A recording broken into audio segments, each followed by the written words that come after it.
નમસ્તે મિત્રો, crack competitive exam ચેનલમાં આપનું હાર્દિક સ્વાગત છે.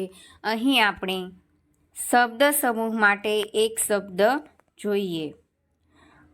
હવે આંખના ખૂણામાંથી જોવાની મોહક રીત એટલે કટાક્ષ. પાણી વગરની રેતાળ જગ્યા એટલે મરુભૂમિ. બે જણને લડાવી મારવાનું કામ નારદવેળા. જેની શરૂઆત નથી થતી તેવું અનાદિ. પોતાના વખાણ પોતે જ કરવા તે આત્મશ્લાઘતા. વૃદ્ધાવસ્થા કે મૃત્યુ ન આવે તેવું અજરામર. આગળ વધતા પહેલાં પાછળ જોઈ લેવું તે સિંહાવલોકન. આશરો કે ઉત્તેજન આપનાર પોસિન્ટો. કૂવામાંથી પાણી કાઢવાનું ચામડાનું સાધન કોસ. હાથથી પકડીને મારવાનું હથિયાર શસ્ત્ર. જંગલમાં બળતી આગ દાવાનળ. કવિઓનું સંમેલન એટલે મુશાયરો.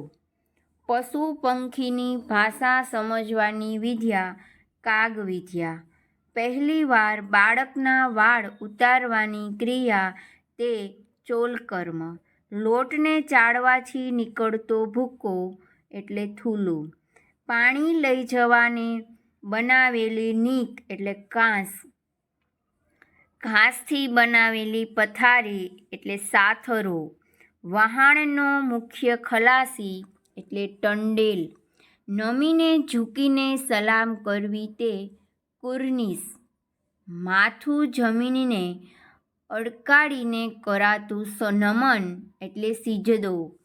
એકની એક વાત વારંવાર કરવી એટલે પૃષ્ઠપોષણ.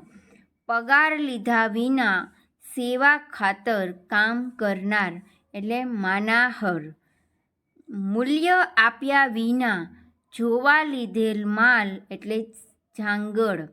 નિયમિતપણે પ્રમાણસર ભોજન કરનાર મિતાહારી. હવાઈ કિલ્લા બાંધનાર એટલે શેખચલી. મરજી મુજબ ફરવું તે સ્વૈરવિહાર. સમુદ્રમાં રહેલો અગ્નિ એટલે વડવાનલ. ઓજારને ધાર કાઢવા માટે વપરાતો પથ્થર છીંપર. એક વસ્તુ આપીને બીજી વસ્તુ લેવી તે એટલે વિનિમય.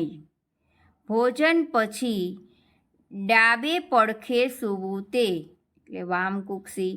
જળ મૂળમાંથી ઉખેડી નાખનાર ઉચ્છેદક. થેન્ક યુ મિત્રો. જો તમને આ ચેનલ ગમી હોય તો શેર કરજો, સબસ્ક્રાઈબ કરજો અને લાઈક કરવાનું ભૂલશો નહીં.